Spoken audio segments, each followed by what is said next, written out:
warm welcome to At America. My name is Adila, one of the e-guides here, and I hope everybody is staying safe and healthy in this very fine day.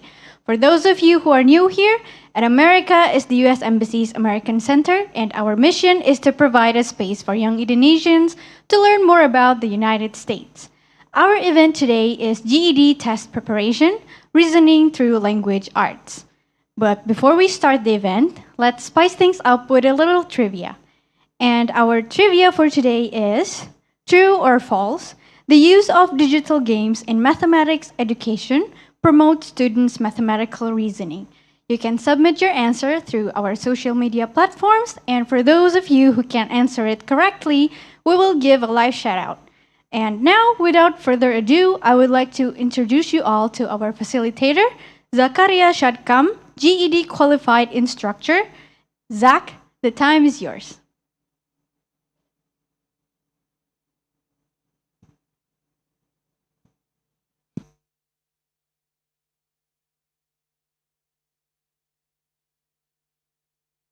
Yes, thank you. Thank you so much. Hello and good afternoon, everyone. Welcome to another session of GED Prep Plus by At America. I hope you're fine and doing well.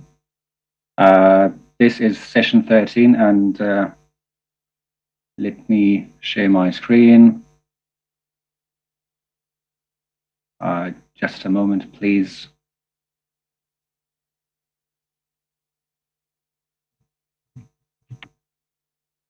Okay. So this is session 13. In the previous sessions, we have talked about reading comprehension. We have talked about reading nonfiction texts. We have talked about analyzing nonfiction texts, and we have talked about analyzing fiction texts. So in today's session, this is session 13. If you remember, in the first session when we talked about the topics of this program, I shared with you the list of the topics that we will cover during this program, and these are the topics that we have covered so far. If you look on the left side of your screen, you can see that from session 1 to session 7, we talked about basically reading nonfiction and analyzing nonfiction. The first two sessions we went through reading comprehension in general. And from session 7 to 8 to 14, we talked about reading fiction, and also we went on to talk about some grammatical points and some language rules, grammar in English. This is session. This is the topic, the topic of session 11, where we talked about verb tenses. We said that there are 12 active tenses in English. For the present, for the past, and for the future, we have 4 different verb tenses, well, tenses, probably. Maybe that's the better way to phrase it. So for the first, the most simple one is simple tense. You can have, you can use it for the past, then it's called simple past tense, the past simple tense. You can use it for the present, then it's present simple tense. And you can use it for the future, and then it's future simple tense. The next one is progressive tense, so continuous tense. So progressive basically means continuing, something that is going on. We said that for the past you have past continuous tense, for the present you have present continuous tense, and for the future you have future continuous tense, so future progressive tense. Perfect tense again, past, present, future, and perfect progressive or perfect continuous. We said that if you want to talk about the past, you have to use the second form of verb. So for the past, we always use verb to. For the present, we use the base form of any verb. If, let's say, the verb is play, then for the past, we use played. And for the present, we use verb 1. so play. And for the future, we will need helping verb, and we said that we use will, we use shall, and we use going to. So will or shall, let's just say auxiliary verb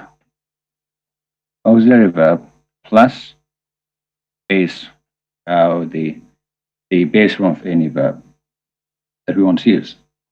We said for the continuous tense, we have to use to be verbs. It doesn't really matter whether we're talking about the past, present, or the future. We do need to be verbs. And we said to be verbs are is, am, are for the present. Be also. We said their past forms are was and were, and their past participle form is been. So for the past, if you want to talk about something, continuation of something at the moment when something was happening, was taking place, see, you use was or were, and for the present, and then you add ing to the verb. So verb plus ing, it doesn't really matter what verb it is. So verb plus ing, and let's call it to be verb 2.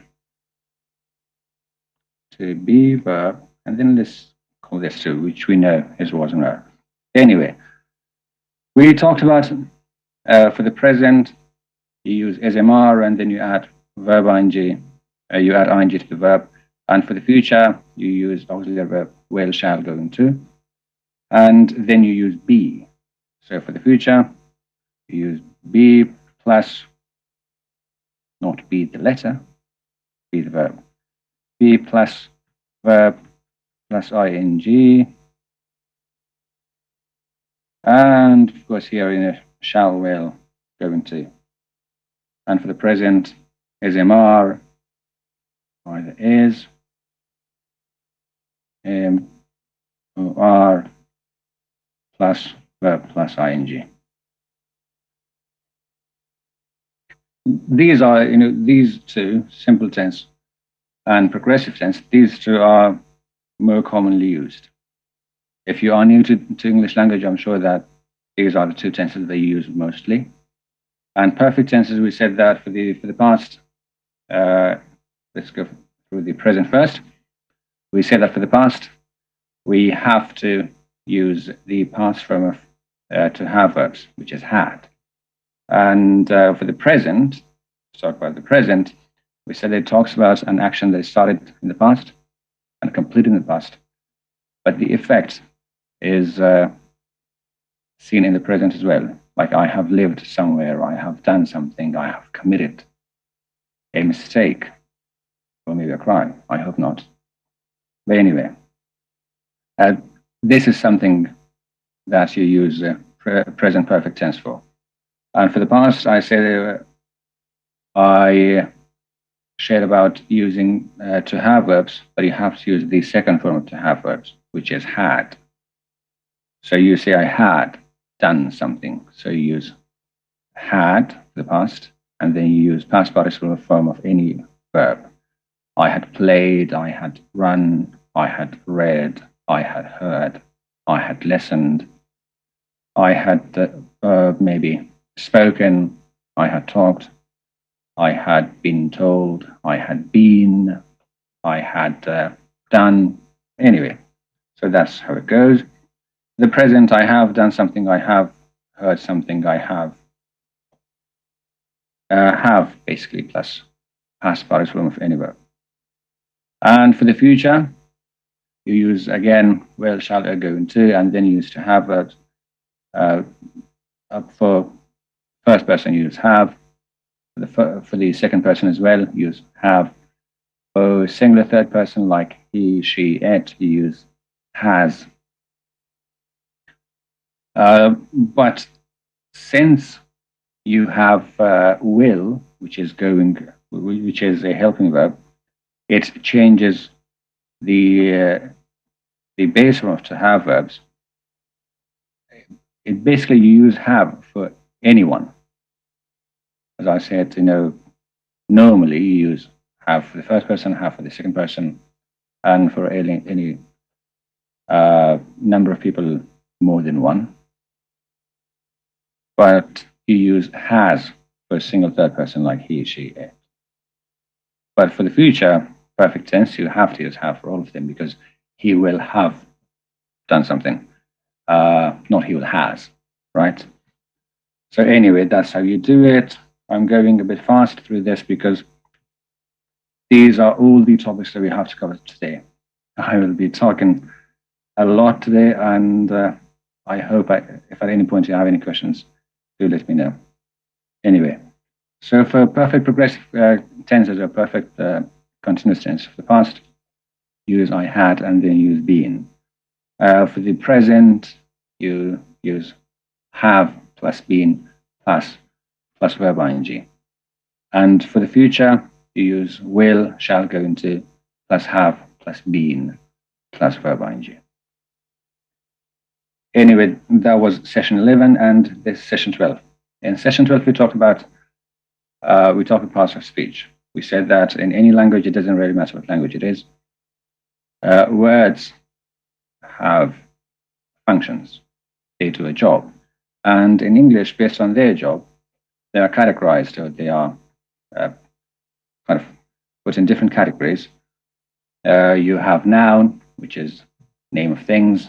You have common nouns, you have abstract nouns, you have concrete nouns, you have compound nouns, you have, and then you have singular nouns, you have plural nouns, you have proper nouns. We said that if it's a proper noun, it's used only for one person, and it's capitalized. You have common noun, we said it's used for a group of things, and it's not capitalized. What person, what place, anyone can be a person, any person can be a person, right? Any place can be a place, and anything can be a thing. So pronouns, we said that you have personal pronouns, you have reflexive pronouns, you have indefinite pronouns. Basically, pronouns, they replace nouns. So if we say this is number one, so it's just a name of things and places, right? And then pronoun, they replace noun. They replace pronouns, replace nouns. Nouns. We say the verbs, they are either state or action. So you have transitive and intransitive verbs, but let's just focus on, let's say, state or action. State meaning that it talks about only state, like I am sick, I am unwell, I am fine, I am here, right? In that sense, it talks about state. But if you say I play something, I do something, I have done something, I have heard something, those are actions. And basically, let's say action or state, action or state. And then you have adjectives. I don't think I have enough space there. Maybe I should do something like this. And then we'll use this bit to talk about the remaining ones. So you have adjectives. We said that adjectives, they modify nouns or verbs. For instance, you say, John is intelligent. In that sentence, John is modified by the word intelligent. So John is sick. Or John is happy. Right? In this sentence, this is noun, this is verb, and this is adjective. And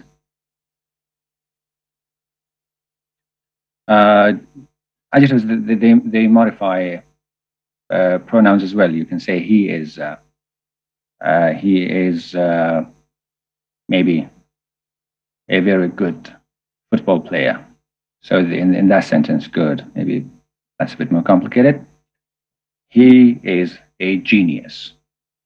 In that sentence, genius actually modifies he, which is a pronoun that has replaced a noun. So John is happy. In this sentence, you have happy, which is an adjective, and it has modified the noun or the name John. And then you have adverbs. We said that adverbs, they modify nouns, they modify verb, they modify adjectives, and they modify another adverb. For adjectives, you can say John is very happy. In that sentence, very has actually modified the meaning of happy. Happy, as we know, is inferior if you based on degree, right? So if you happy, if this is the degree of happiness, when you say very happy, then the degree actually increases the degree of happiness. We said that, and then we say very quickly in that sentence, the adverb has modified the meaning of quickly, which is another adverb. We have preposition. We said that they link noun to another verb, right? We said that if you have a sentence in which John is at home, John, this is going to take a lot of space. So John is at home, right? So this here, this is a preposition, and this is the noun. And it has connected this noun to the rest of the sentence. Oh, I am in my 20s. In that sentence, 20s, of course, is connected to the rest of the sentence. And we have prepositions like in, on, you have at, you have for. These are prepositions anyway. There is a lot of them. So you have conjunctions. We said that they join clauses. Clauses is basically just a fancy way of saying sentences. You have dependent clauses and independent clauses. Dependent clauses are incomplete sentences. Like, because I have not attended the lessons, this is an incomplete sentence. You expect the person to say something else. Because I have not attended the class or the lesson, I don't know what the topics of the lesson were. I don't know what the topic of the lesson were. This is an independent clause, so a complete sentence. And that the basically clauses, sentences, and words. We say that for conjunctions, I said that if you remember fanboys, fan is for, and then you have a is and, and then you have no, n is none, and you have b is but, and you have o is and you have y, and then you have s is so, y is yet, and o is other, I guess. And interjection, which we said that interjection when there is a short exclamation or a short excitement, or maybe like a surprise, that's when it's interjections, and they are usually followed by exclamation marks. Please, like, no, oh my God, OMG, right? And then you have determiners. Determiners, they limit or determine a noun. We said that we have articles and we have some determiners. For articles, we said that we have a, we have an, and we have the. And they are used for singular nouns. A book, an apple, an orange. These are some basic words. A room, an umbrella. Right? So, and then we said that when we want to introduce something, for instance, you have this sentence, I saw a person today. In that sentence, you are introducing someone and then use a. And then if you want to continue and talk about that person, then you say the person. So the man, the woman, the girl, the boy was doing something. And then if you just saw your sentence, I saw the person, then the person you're talking to gets confused, like, which person? What person are you talking about? I have not heard about this person. If you say, I saw a person today, I saw a girl today, I saw a boy today, I saw a man today, a woman today. You have introduced that person, and then if you use the woman, the man, the boy, the girl, then the person you're talking to actually knows what you're talking about or whom you're talking about. Anyway, let's go quickly over this. Done. Okay, great. In today's session, we are going to go through everything that we have covered for nonfiction texts. As some of these, or maybe most of these, can be used for fiction texts as well. But the main intention is to focus on the nonfiction text. We will talk about reading comprehension. We'll talk about what we need to do during the test. We'll talk about main idea and supporting details. We'll talk about text structure. If you remember these, great. Please do let me know in the chat box. If there is, if at some point you feel that there is something that you don't understand, please do let me know. If there is something that if there is a point that you want to share, do let me know as well in the chat box. And if you're watching this through some other online platforms like Instagram or YouTube, great. Write your questions in chat box of the platform using, and I'll definitely get them. Anyway, we'll talk about all of these, and I hope I don't go too fast. If at any point you have any questions, please do ask your questions in the chat box. If at any point you feel as if I'm going too fast, do let me know. I will try to speak slowly, or at least at a normal pace, because we have so many topics to cover. You might feel that I am going too fast, but I'm not, because we have a lot to cover. I have to be cautious with the time. Anyway, do let me know about your questions in the chat box. Recap of reading comprehension, and we talked about nonfiction texts. We said that nonfiction texts, they are texts that are not imaginary, they're not made up, they are real, they talk about real situations, and they use non-made up information. We said that when we say reading comprehension, it's just a fancy way of saying understanding what you read. And we said that in GED program, or in GED RLA test, they are going to test your reading comprehension, your understanding of a text that they give you. In that way, they can actually test how much you understand when you read a nonfiction text or when you read a fiction text. And based on that, they will decide whether you are ready to go to college. And that's how they will decide whether to give you a high score or a low, and whether to pass or fail.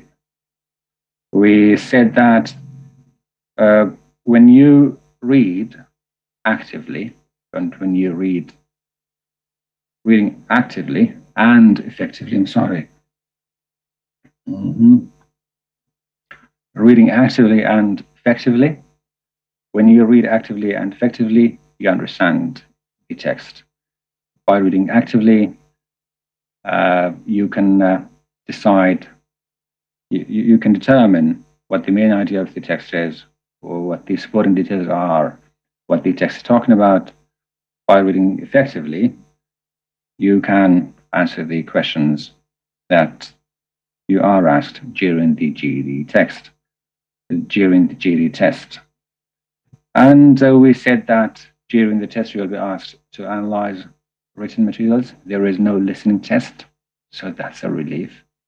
So you are expected to recognize and extract evidence. We have covered evidence in detail during, I think it was in session 6, probably, or 7. But anyway, we'll talk about evidence today as well. And you are expected to make logical inference. Logical inference basically means you should be able to analyze a text by reading between the lines. And something that is not stated explicitly or directly in the text might be asked about in the questions, and you are expected to read between the lines and answer the questions based on your understanding, based on your inference of different statements in the text. You are expected to make connections. Making connections basically means sometimes you will need to kind of connect the world in the text with the world, with the real world, the world around you. And it doesn't happen a lot, but it is something that you should keep in mind. Questions where you say that, okay, based on the text, when you read this phrase, based on the text, based on the text, or in this context, or in this text, then you should immediately forget everything you know about the real world and kind of immerse yourself in the world of the text. That's what you are expected to do when you're asked a question and the question has this phrase based on the text. And these are just ideas. This is where we'll really dive into understanding text. So main idea and supporting details. If you remember properly, we kind of spent 3 sessions talking about main idea and supporting details. We said that main idea basically means the idea that holds the whole text together. The idea that all the evidence, all the supporting details point towards. We said that main idea is basically the biggest point that the text is trying to make. If you read a text, if someone tells you that you're always late, you don't come to the parties that we invite you, you're not a good friend, and that's the main idea. You're not a good person. That's the point they are trying to make. And we said that if you want to find out the main idea, you have to look at the text as a whole, and you have to look at different sentences, and you have to look at the evidence provided in the text to find basically you are expected to analyze what supporting details are saying, and then you make connections between, let's say you have one supporting detail talking about maybe closing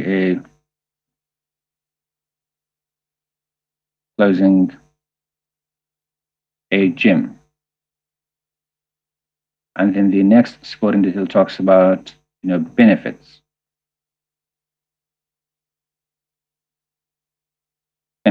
of gym. Then you know that these two are not related. But if you go on and look at other supporting details, then you will see that, okay, and then you see some health benefits of working out,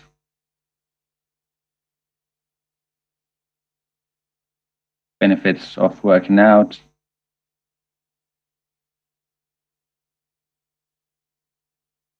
or the need to have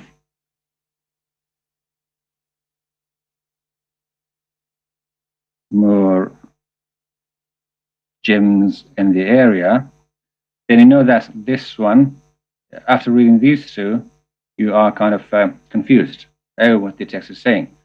But if you go on and read other evidence, other supporting details, then you will notice that the point of the text is about having having more places where people can work out, having more gyms, basically.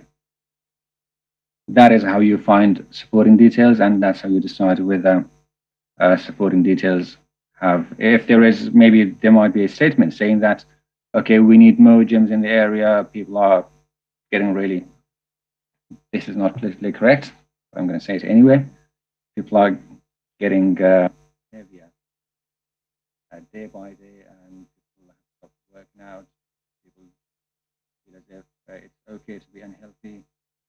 That's why we have to have more gyms, and we have to have more places where people can work out, which is good for people, I have to say. And and we went on after talking about main idea and supporting details. The summary of main idea and supporting details. Biggest idea. What is the biggest idea of the text?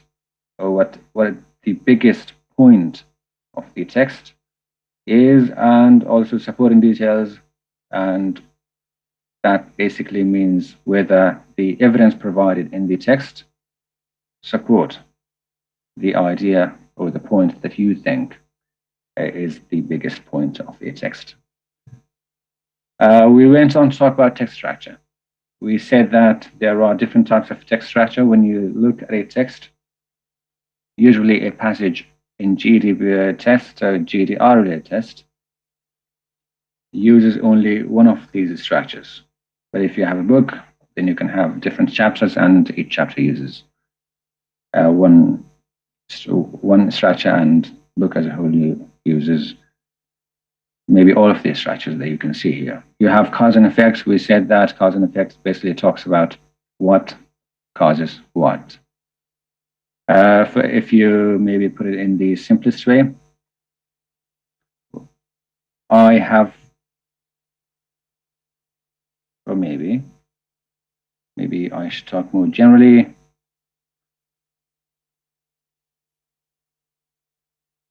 Something happens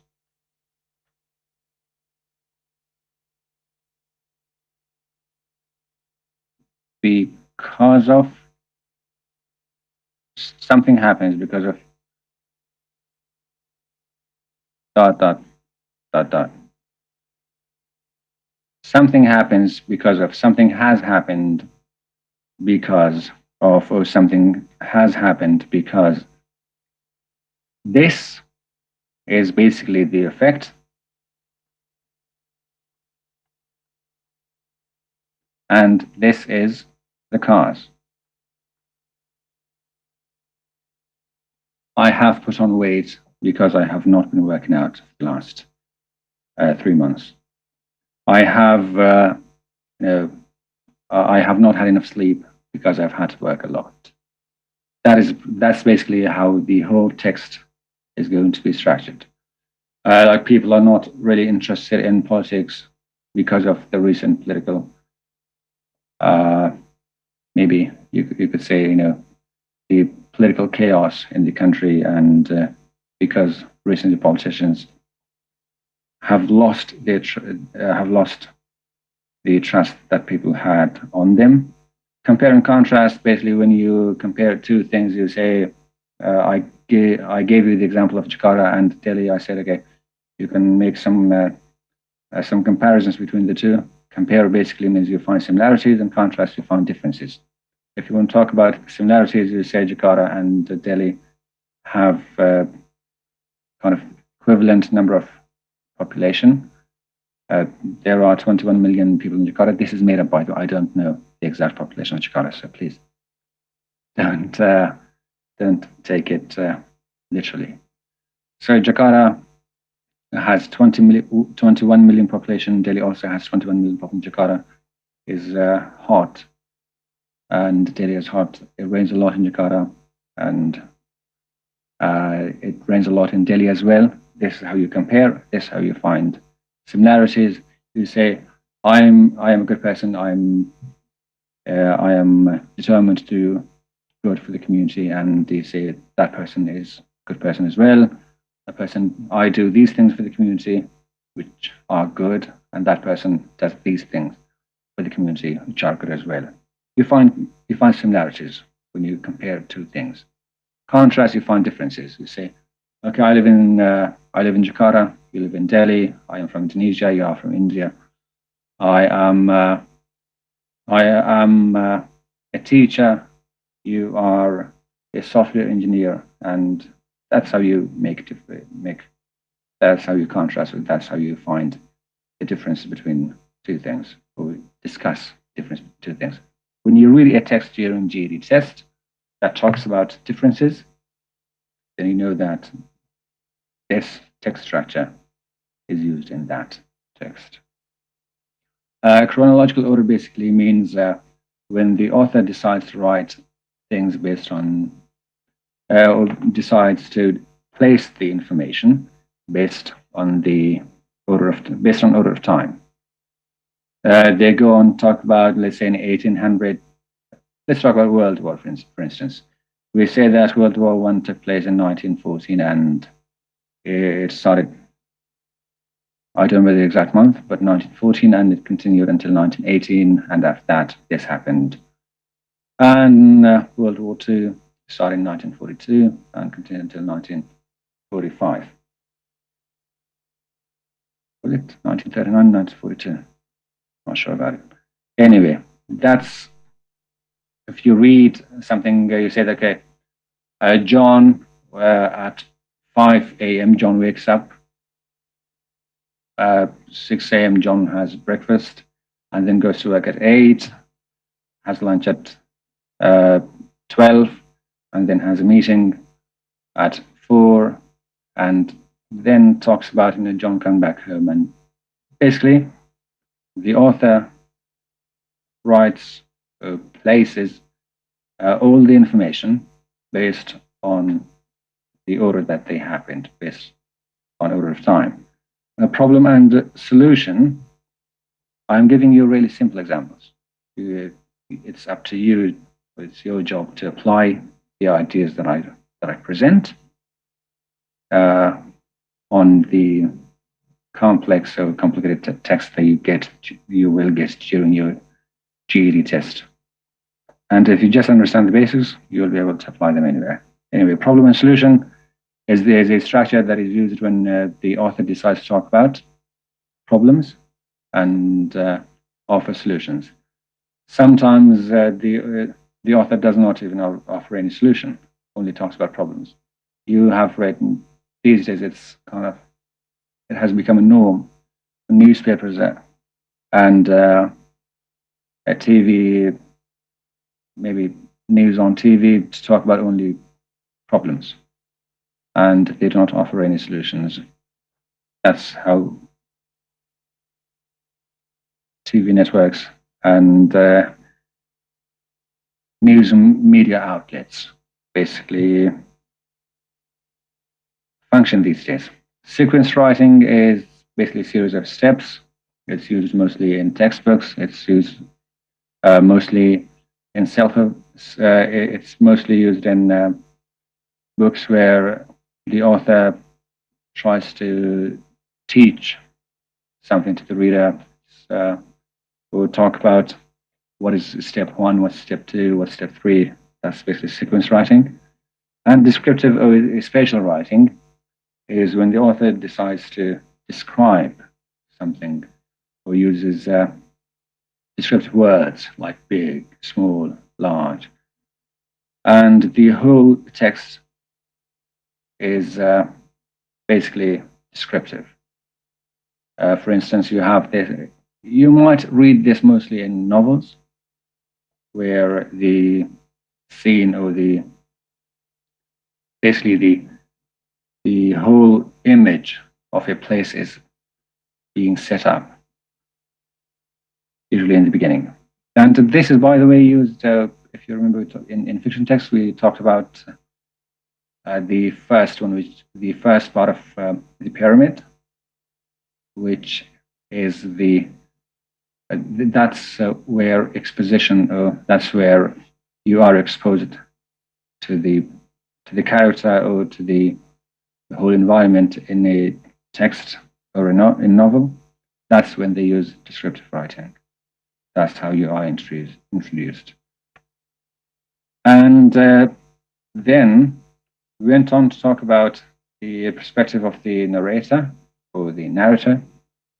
Narrator basically is the person who is telling you the story. If it's a nonfiction text, any text, it doesn't really matter even if it's just hi or just a sticker, has a writer, has an author. And so you can write as these people. Yeah, like first person, usually the author talks about himself or herself or themselves. Says, I have done this, it's mine, uses basically first person pronouns, saying that, okay, my area, my problem, our problem, then you know that it's written first person. And this is something you also have to keep in mind during your GED test, because sometimes you will see opinions of different people.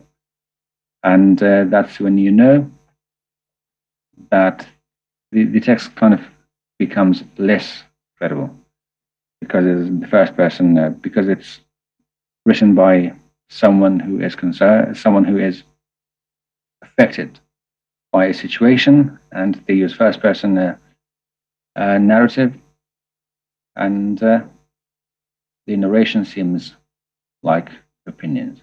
Second person uses you, your area, your situation, your problems, your basically uses you, and you can see this. I'm using you, right? You can see this in self-help books usually. So you have to do this. You have to get up at 4 in the morning. You have to maybe wake up at 4 in the morning and get out of your bed, or get up at 4:30 in the morning. You have to do this in order to your problems. That's second person. Third person is more popular and more complicated. Third person objective, first type. This one talks about all the characters in a text. Only talks about all the characters in the text, but only covers all the dialogues, saying that, okay, John said this, Ali said that, Emma said that. The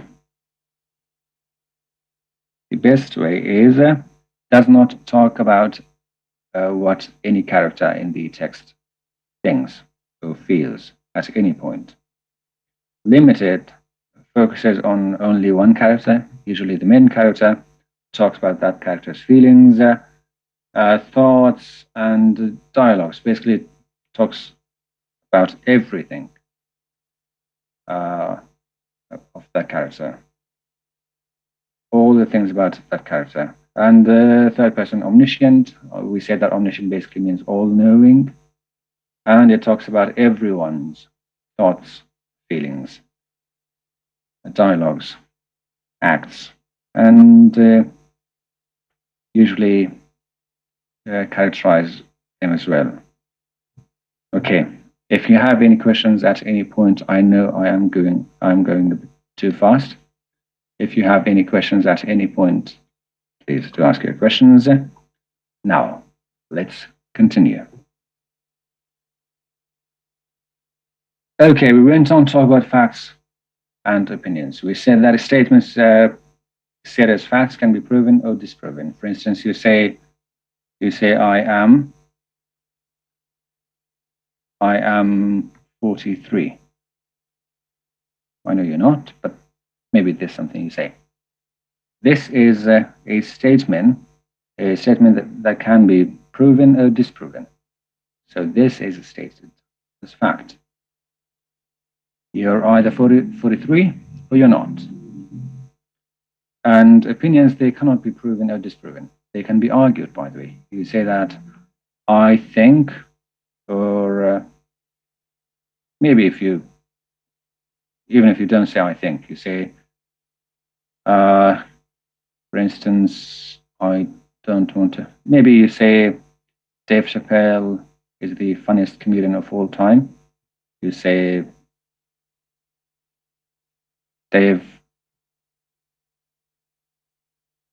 Chappelle is the funniest comedian of all time.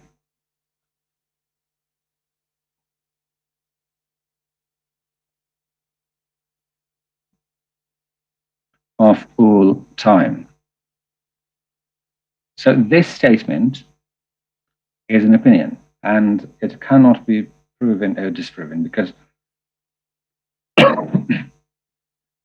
in order to prove or disprove something, you have to have everything that you need, everything that's needed to prove or disprove a statement.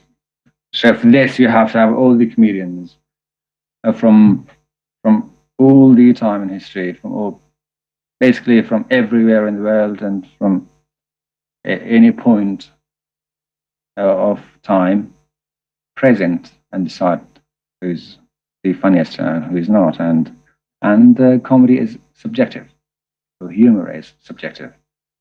Something that I find funny might not be funny for you at all, and something that you find humorous might be boring for me. So it's subjective, and that's why it's just an opinion. You say this person has the best voice. That's subjective. That's a matter of preference. Those are opinions. Usually when you see numbers, or when you see statements, for instance, you say something like, Jakarta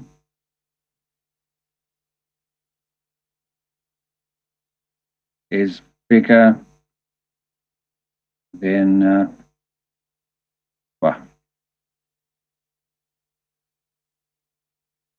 than New York.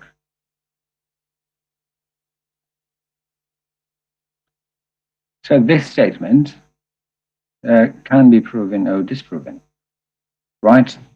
So this is stated fact. And when you read something like this in a text, please remember to look at the evidence provided in the text. We will talk about different types of evidence later, here, hopefully.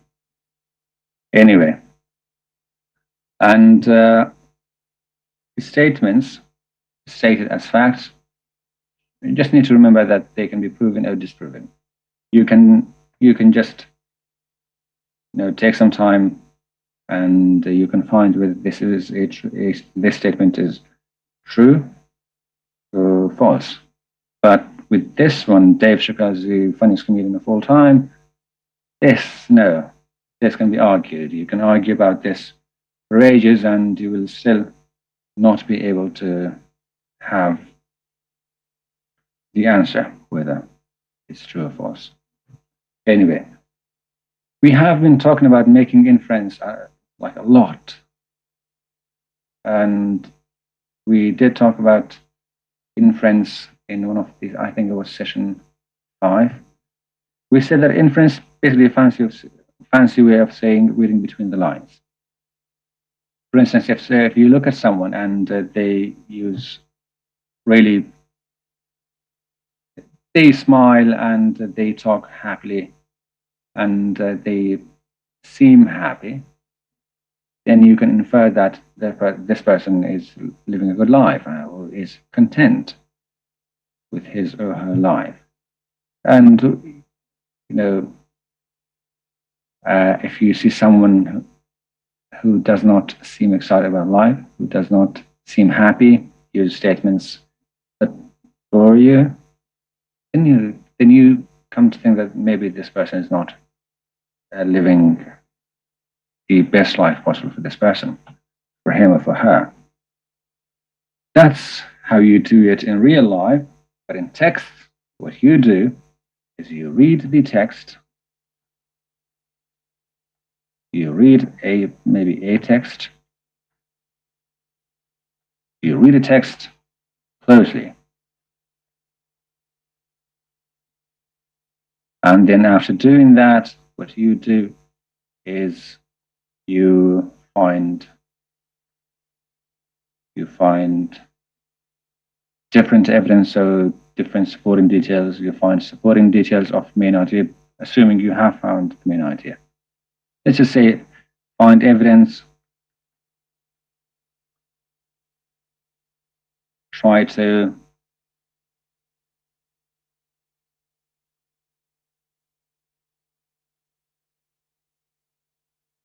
figure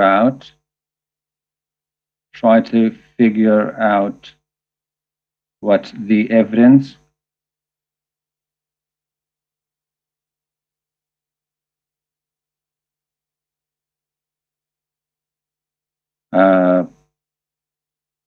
points towards.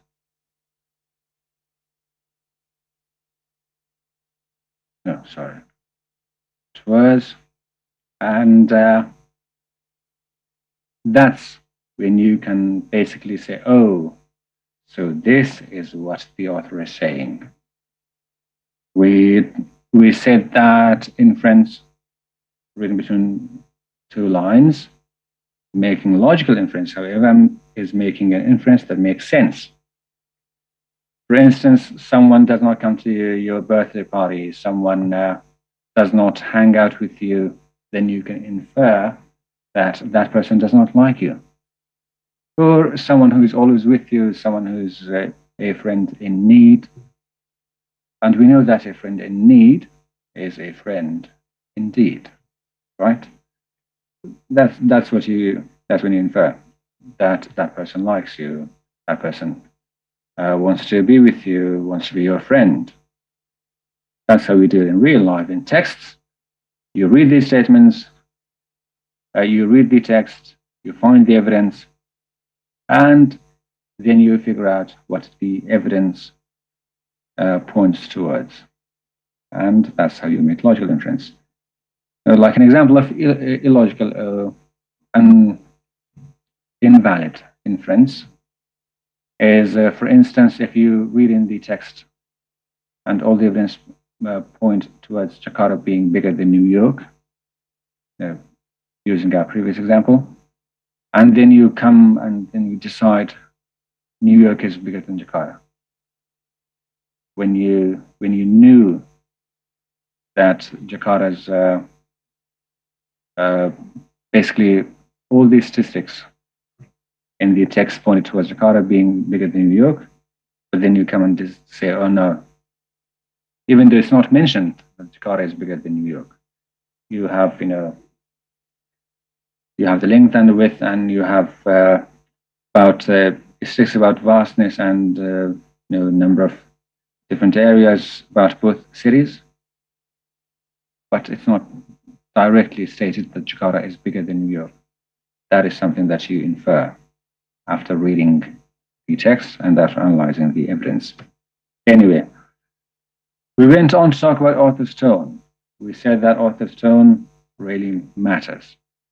And the reason that it matters is because by knowing what type of tone the author uses, you can somehow make your mind even before looking at the questions. For instance, if you look at the title, if the title is something negative, you say, why this person? Let me give you an example. Let's say someone says, why did I commit this crime? Let's say that is the title, I hope.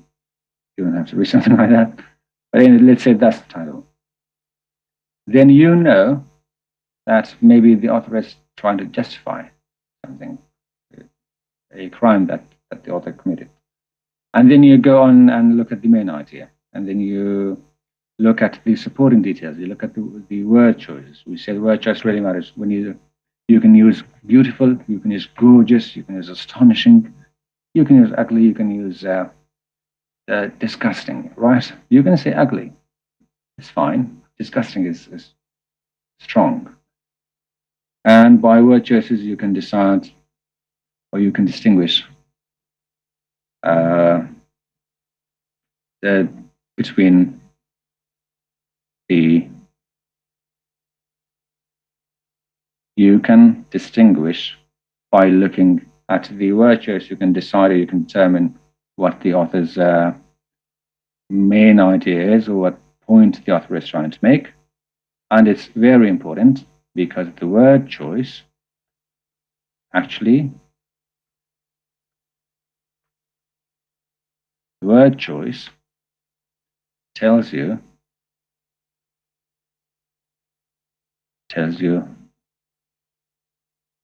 what the author really thinks about a topic, about something.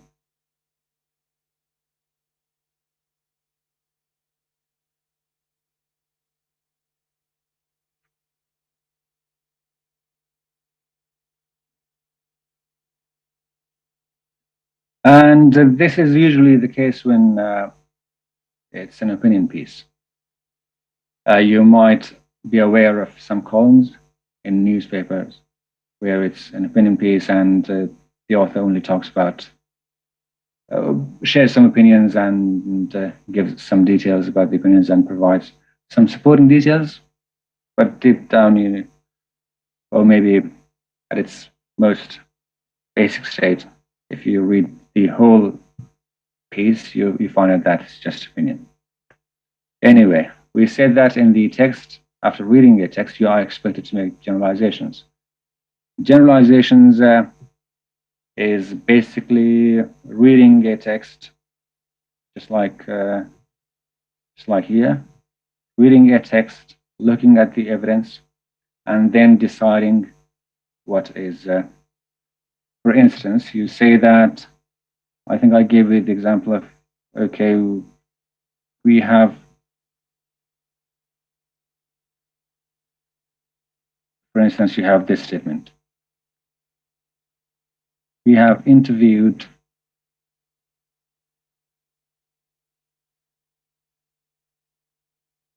100 people, 100 people in Jakarta.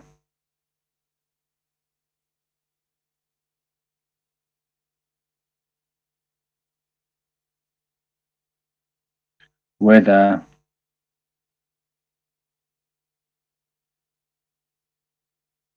they like the new series, let's make up whether they like the new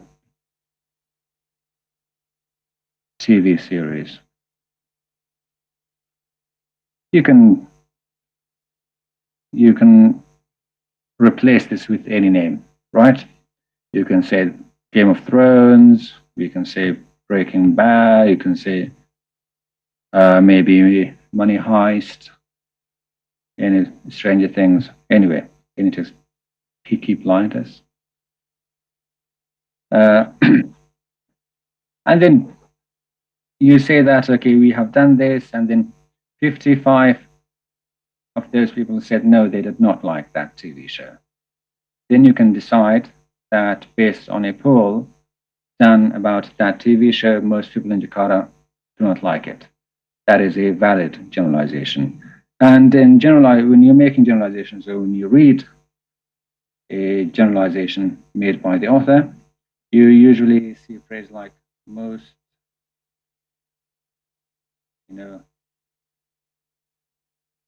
more than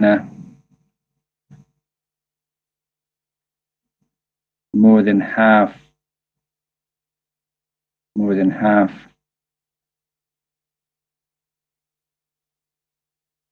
It's like most places, most cities, most people, most teenagers, and invalid generalizations usually contain phrases like always. Always is just not correct. Like, you're always late, right? This is an exaggeration. We talked about this in figurative language. And always is wrong, like everyone, all the people in this city These are invalid generalizations, usually made by amateur writers or authors. And if you want to make valid generalizations, you look at the evidence, just like the example that I have given here. You look at the evidence, and then you say, okay, there is a poll done in this area, and then 55 people do not like the show.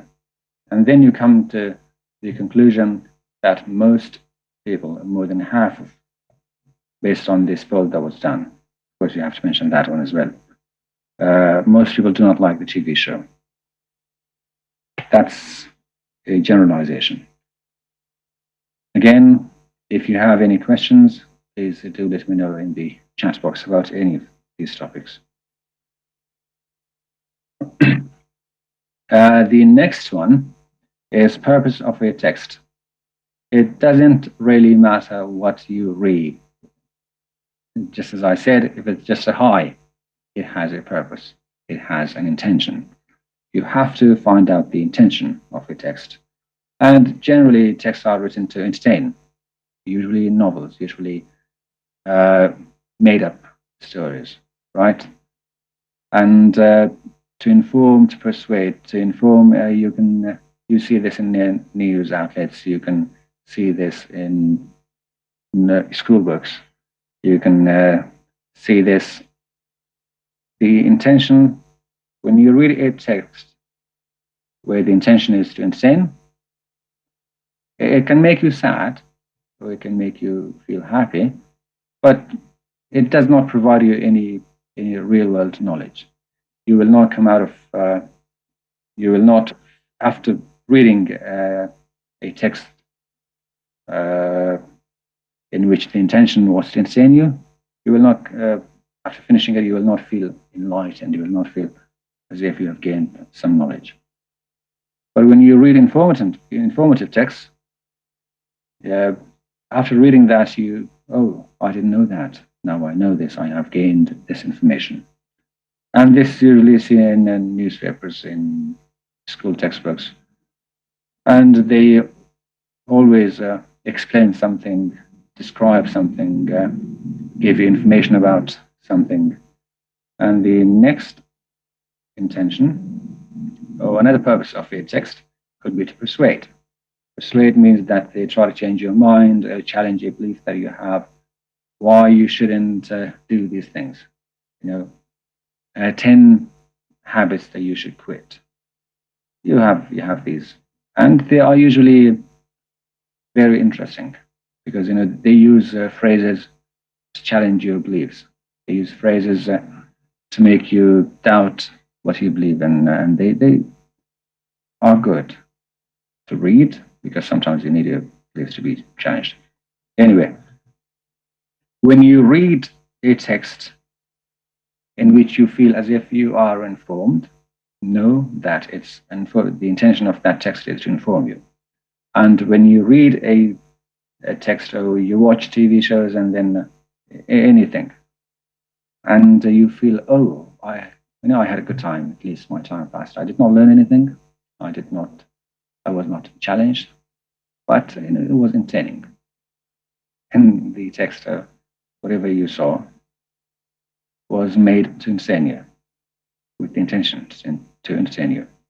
And when you feel, after reading a book, after watching something, you feel like, wow, why is this the case? Why should I do this? Or why is this a norm? And why, if you feel, or when you feel challenged after reading something, that's when you know that the intention of the text was to persuade you either to do or to not do something. Next one is evidence. We have been talking about reading evidence and finding evidence and analyzing evidence. What is evidence? Like, what is considered an evidence? And evidence is simply saying that it's when one of these things is used to support a statement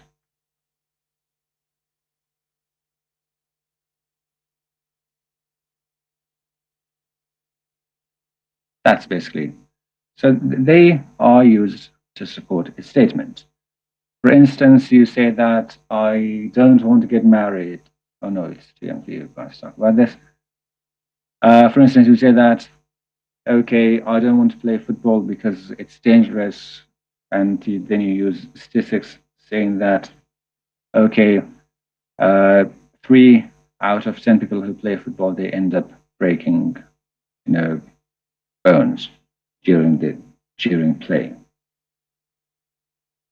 So that's when you know that the statement is used to support, the evidence is used to support your statement. And in any text, you can usually find them after a statement is made.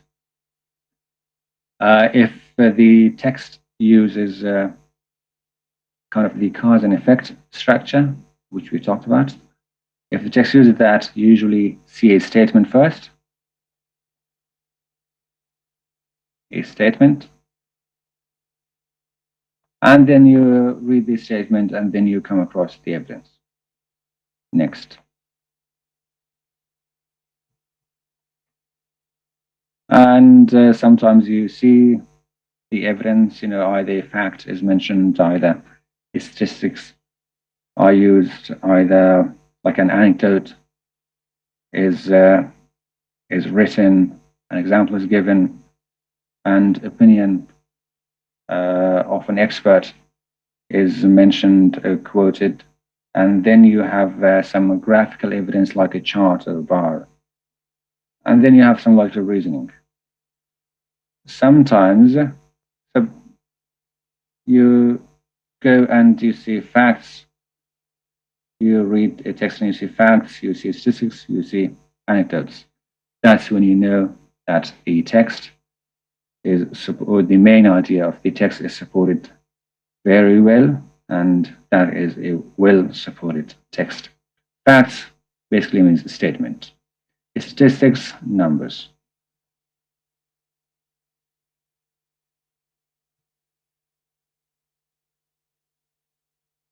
Anecdotes, basically stories. Okay, and then examples, again, examples. Expert's opinion. When you read, let's say the text is about how to take care of yourself, or how to take care of your skin, for instance. And then if you read that someone who plays football talks about how to take care of your skin, then you know that, okay, that person is not an expert in that subject. But if you read, and if you read a text and you see that there are statements from skin, maybe people who have specialized in skincare, then you know that maybe the statements or the main idea of the text is better supported and it's more credible. So basically, opinion of someone,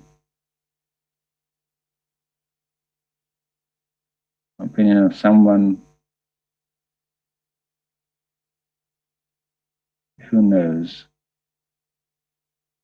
who has worked, or who has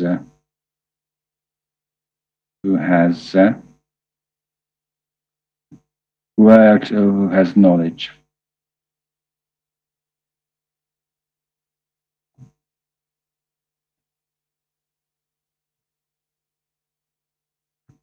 About the topic.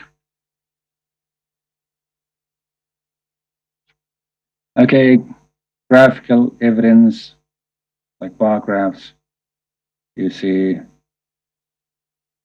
and then these are bar graphs, and this graph, and then logical reasoning is basically the author uses logical reasoning, saying that, okay, it's, for instance, you should not, it does not use any expert opinion, it just say, you should not stay awake at night because, for instance, someone is telling you that you should not stay awake at night, go to sleep early because you have a class in the morning and you have to be prepared for that. If you sleep late, then you won't be able to eat breakfast, let's say, before going to school, and you might starve to death. No, you will not. But anyway, that's how it works. The author uses reasoning, logical reasoning, to tell you why something is happening or why something should not happen. Okay, that is that. I think we have covered that. I hope we have enough time to go through all of them. And the next one is reading two related texts. We said that text can be related through a topic, through theme, or through graphic. This is not usually the case in GED tests. So when you read two texts in GED or related test, it's usually reading two opposing arguments. That's when you are expected to write your own extended response to those. So you have one argument saying that, for instance, why we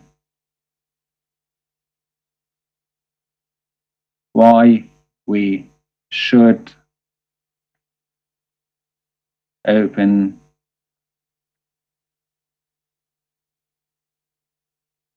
a restaurant in the area.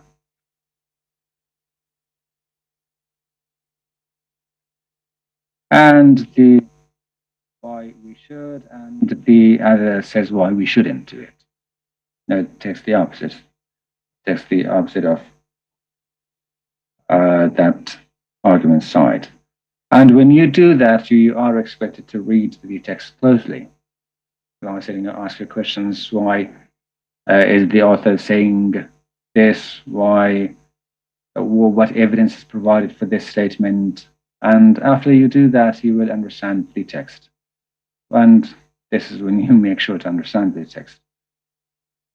And when you find the main idea of two texts, meaning that you look at those two texts, and you find the biggest idea, the idea that is the most supported point in the whole text. After doing that, you look at the evidence provided in those texts. For instance, if this is text one, you read and then you have some evidence, like some facts here. But you don't see anything in, let's say, in the first paragraph, and then you say some statistics here, and then you go on and then you say that an expert's opinion is also here and supports this idea. But in here you see only some logical reasonings. When you read these things, that's when you go on and decide which one is better supported, and in this case, this one is the better supported argument. Anyway, you look for facts and opinions in each argument. And if you see an opinion, or when you see an opinion, just kind of reduce the credibility of that argument where you found the opinion. And after doing that, you highlight both the evidence in both arguments. And if it's a reading, this is not, by the way, something that is going to be asked during the reading test. So do not worry about that. This is mostly related to writing. And based on, after doing these things, after going through these steps, that's when you start writing your own argument. The topic, again, in here is opening a restaurant. Theme, we said that theme is actually larger than the text itself. So if you read about someone committing a crime and going to jail, and then you know that, okay, this person committed this crime and went to jail, That's the main idea. But the theme of that might be something like why you should not commit any crime because you are going to end up in jail. Okay. Next one, is strategies after understanding everything. Now, let me come back. Okay. So now, after understanding everything, after knowing what reading comprehension is, after knowing what we are expected to do during the text, after knowing what main idea is, after knowing how to find supporting details for a main idea, after learning about different text structure types, after knowing what inference is, how we can infer, after knowing about first person, second person, third person, narrator point of views, and after reading and learning more about facts versus opinions and author's tone and generalization, parts of text, evidence, validative arguments, and then reading two related texts, analyzing two opposing arguments. Okay, so now, what strategies should we use? This is where we put all of them together. This is where we put all of them together. And this is when we are expected to use everything we have learned in order to answer the question correctly. So strategy, always ask questions. Ask questions about the text structure. Maybe I should do this on this slide. Yes. So strategies, right? So this is what we are covering now. So ask questions. Ask questions about, okay, what am I expected to do? Am I expected to, usually as I mentioned in one of these sessions, if this is your TV screen, if this is your monitor screen, you have the passage here, and then you have question here, and here you can see the number of the question and how many questions are still remaining, and the question options, and then you have your timer here. So the strategy is to read this passage, to use a different color maybe. The strategy is to read this passage. Okay. Look at the question. You can also read the question first. Do not read the options that you have. Just read the question, just to know what you're expected to look for. So when you read the question and you come and then you read the passage, the strategy then is to ask yourself, first of all, this question. Yeah, but more importantly, like some other questions, like what's the main idea of the text is? What's the author saying, basically? What's the text saying? So what's the main idea?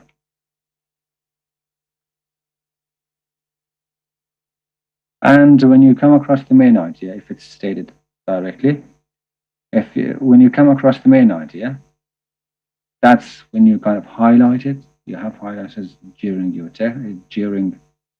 the GED test, any of the 4 tests. You can highlight different parts of the text that you read. So you can highlight the main idea, and then after. Sorry.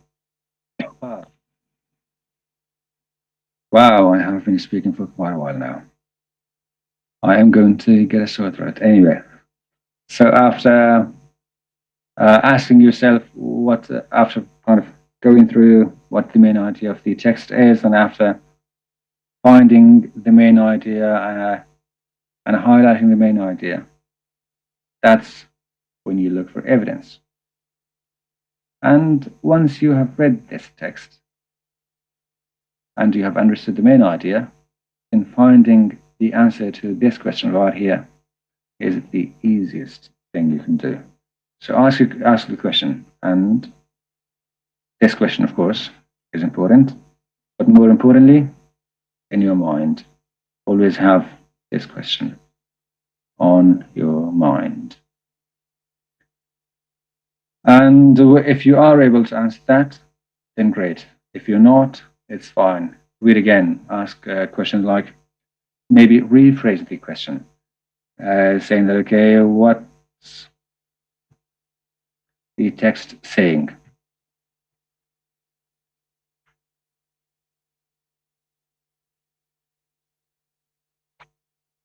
Right? What's the text saying? Okay, and then if that is not helpful, it's fine. Okay, then you kind of go and read each paragraph and say, okay, well, what does paragraph 1 talk about? What does paragraph 2 talk about? What does paragraph 3 talk about? And after reading all those paragraphs, and then you say, okay, paragraph 1 talks about this. Oh, paragraph 2 also talks about this. Paragraph 3 also talks about this. And then you come to the conclusion, okay, so maybe this is the main idea of the text, and this is what the text is saying or is communicating to me. Okay, when you have done that, okay, that means that you now have understood the text. And the best thing about understanding a text is that you might not know, or you might not remember everything in the text, which is fine, but you know exactly where to look for the answer of any question about the text. After reading the text, you know that what's mentioned where, and if a question is asked about a specific number, maybe, then you know where to find that number without wasting any time. But please remember that you do not have unlimited time, so your time is limited. You have to do most of these very quickly. You have to ask the questions very quickly. You have to read the text quickly and closely. Sometimes you have to skim. Skim means that basically you're looking for something in the text and to kind of go through the lines very quickly. Okay, I hope that is that. In the next session, I think that's that. In the next session, we are going to talk about reading and analyzing nonfiction. We'll go through them just like this very fast. And if you missed any of the sessions about nonfiction, watch this. And if you missed any of the sessions about fiction, please tune in the next session and we'll cover all of them. Okay, another thing is about Notion site. Please visit Notion site because I have posted some exercises there. And if you have any questions about how to use those exercises and what those exercises are about, please reach out through this Mentimeter code and ask your questions. Thank you, everyone, and that's it from me.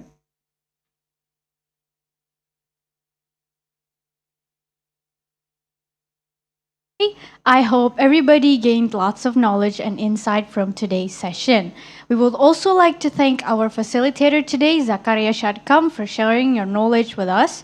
And earlier in this event, we had a trivia question, and the question was true or false. The use of digital games in mathematics education promotes students' mathematical reasoning.